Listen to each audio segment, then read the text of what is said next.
제국주의 일본이 식민지를 어떻게 그렇게 철저하게 통제할 수 있었을까요? 오늘 바로 그 이야기, 그러니까 일본이 구축했던 아주 강력하고 또 조직적인 시스템의 핵심을 한번 파헤쳐 보겠습니다. 자, 그럼 본격적으로 시작해 볼까요? 아주 근본적인 질문 하나를 던져 보면서 말이죠. 군사적으로 한 나라를 정복하는 건 가능하겠죠. 근데 그 다음은요? 그 나라의 영혼까지 어떻게 완벽하게 지배할 수 있을까요? 오늘 우리가 살펴볼 내용입니다. 먼저 일본이 어떤 큰 그림을 그렸는지 그 제국의 청사진을 보고요. 그 거대한 제국을 떠받쳤던 두 개의 기둥, 바로 경제와 이념에 대해 알아볼 겁니다. 그리고 이 때문에 식민지 사람들이 어떤 불가능한 선택에 놓였는지, 또 그에 맞서 어떤 저항과 협력이 있었는지, 마지막으로 이 모든 게 어떤 유산을 남겼는지까지 쭉 따라가 보겠습니다. 네, 그럼 첫 번째로 일본이 도대체 왜 그렇게 팽창하려고 했는지 그 근본적인 목표부터 한번 짚어보죠. 시작은 메이지 유신 때부터입니다. 목표는 아주 명확했습니다. 부국강병. 말 그대로 나라를 부유하게 만들어서 강한 군대를 키우자는 거죠. 서구 열강들처럼요. 그러려면 뭐가 필요했을까요? 바로 빠른 산업화였습니다. 근데 이게 그냥 산업화를 하다 보니까 자연스럽게 나온 생각이 아니었어요. 놀랍게도 일본의 산업화가 채 완성되기도 전인 1855년에 이미 이런 주장이 나왔습니다. 서구랑 교역하면서 손해보는 건 우리 이웃나라인 조선이나 만주 땅을 빼앗아서 메꾸면 된다는 정말 대놓고 침략적인 생각이죠. 그리고 그 결과 1940년대에 이르면 일본 제국은 정말 어마어마한 규모로 커집니다. 여기 숫자를 좀 보세요. 식민지 전체 면적이 일본 본토의 4배가 넘고요. 식민지에 사는 인구는 일본 본토 인구보다도 많아졌습니다. 자, 그럼 여기서 진짜 문제가 생기죠. 이 거대한 제국을, 이 많은 사람들을 도대체 어떻게 통제할 것인가? 바로 이 지점에서 제국의 첫 번째 기둥이 등장합니다. 그건 바로 경제였어요. 근데 이건 그냥 경제가 아니었습니다. 처음부터 끝까지 오로지 군사적 야망, 즉 전쟁에 기름을 붓기 위해 설계된 거대한 기계 같은 시스템이었습니다. 그러니까 우리가 생각하는 그런 자유시장 자본주의랑은 완전히 달랐어요. 국가가 군수산업 같은 핵심 산업을 팍팍 밀어주고 미수이나 미츠비시 같은 재벌 기업들은 정부랑 딱 붙어서 움직였죠. 그리고 식민지는요, 동등한 파트너가 아니라 그냥 값싼 원자재랑 노동력을 빨아들이는 공급처, 그 이상도 이하도 아니었습니다. 당연히 저항이 있었겠죠. 하지만 그런 건 법으로 다 억눌렀습니다. 이 경제 엔진이 최고 속도로 돌아가기 시작한 건 1937년 중일 전쟁이 터지면서부터입니다. 그리고 바로 다음 해인 1938년에 국가총동원법이라는 게 통과되는데요. 이게 정말 무서운 법입니다. 이 법 하나로 정부가 전쟁에 필요하다면 나라의 모든 사람, 모든 물자, 모든 회사를 자기들 마음대로 통제할 수 있는 말 그대로 절대적인 권한을 갖게 된 겁니다. 자, 근데 생각해보세요.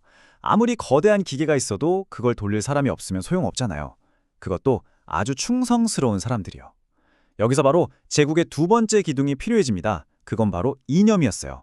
일본은 어떻게 사람들의 정신까지 지배하고 절대적인 충성으로 만들어냈을까요? 그들의 방법은 황민화 정책이라는 이름으로 불렸습니다. 황국신민화 정책. 무슨 뜻이냐면 조선인의 민족 정체성을 아예 지워버리고 일본 천황에게 충성하는 황국의 신하이자 백성으로 완전히 뜯어 고치려는 아주 체계적인 정신개조 프로젝트였던 거죠. 이게 실제로 어떻게 이루어졌는지 보면 정말 혀를 내두를 정도입니다. 먼저 일본의 신을 모시는 신사에 강제로 절하게 했고요. 매일 아침마다 천황에게 충성을 맹세하는 글을 외우게 했습니다. 학교에서는 물론이고 모든 공적인 자리에서 우리말 대신 일본어만 쓰게 했죠. 심지어 마지막에는요, 조상 대대로 울려받은 우리 이름까지 버리고 일본식으로 바꾸라고 강요했습니다. 한 민족의 정신을 뿌리째 뽑아버리려 한 겁니다. 자, 이렇게 경제적으로 또 이념적으로 사람들을 옥죄해오니까 결국 모든 개인과 모든 조직은 피할 수 없는 선택의 순간을 마주하게 됩니다. 정말이지 불가능에 가까운 선택을 강요당한 거죠. 그 갈등이 가장 첨예하게 폭발한 지점이 바로 신사 참배 문제였습니다. 일본은 이걸 뭐라고 했냐면 이건 종교가 아니다. 그냥 국가에 대한 애국심을 표현하는 의식일 뿐이다. 라고 주장했어요. 하지만 많은 조선의 기독교인들에게 신사에 절하는 건 뭐 했을까요? 그건 명백한 우상숭배이자 나 외에 다른 신에 섬기지 말라는 10계명을 어기는 행위였습니다.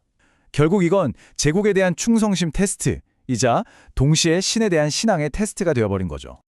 이런 극단적인 선택 앞에서 조선사회는 여러 갈래로 나뉠 수밖에 없었습니다.